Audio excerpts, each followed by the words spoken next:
one is, how will you work with people with disabilities and their representatives to ensure that the national disability strategy is implemented? In other words, that national legislation and policy that is to do with people with disabilities is translated into something local that is believable and understandable and relevant to all of you here in the room. And what will you do to remove the barriers to inclusion that people with disabilities are experiencing, so that they can ensure they have an experience of real equality in Carlow and Kilkenny?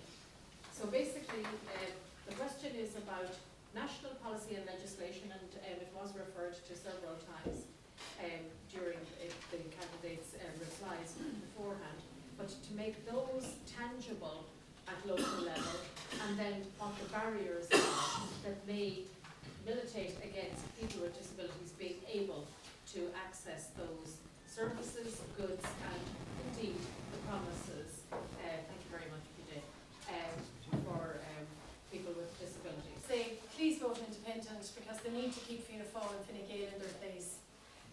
A lot of the time, I'm only 11 months in local government, and I suppose since I got in, what I'm not actually finding is a lot of common sense. I've worked 33 years in health, and the one thing that I find, and I sit on the health forum for the South East, and a lot of questions are asked, very, very simply. And one of them I want to point out here is about medical cards. Give the medical cards to the people that really need them, to the most vulnerable, and the people with disabilities, just to make their life easier. It's that simple. The second point I want to make here is about better services. Better services are needed, whether it be in places, whether it's restaurants, whether it's pubs, whether people, better toilet facilities. These are simple, no-brainer things that should be implemented in every public building, that should be seen as normal, okay? The other one is employment. I think we should be encouraging all employers to employ people with disabilities. And my last point is education.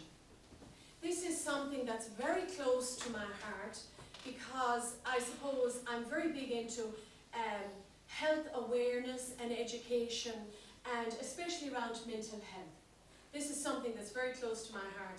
I met Breda the other night, and we were chatting about this, not because of the Voice of Ireland, but we were chatting about it, and he is trying to reform and educate teachers on how to implement and bring in mindfulness into the schools.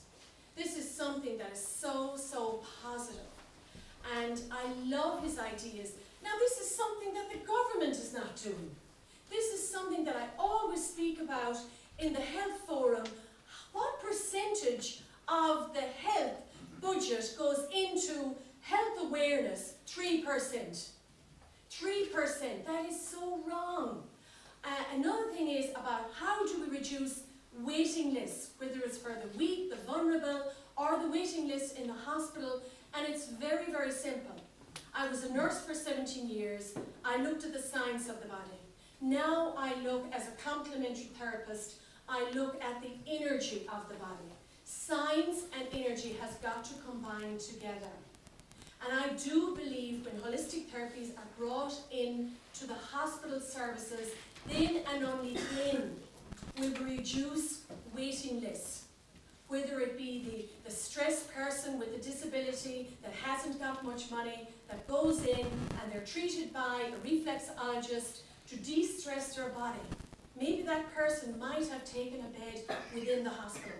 I'm always on with the health forum. I'm like somebody that's going on and on.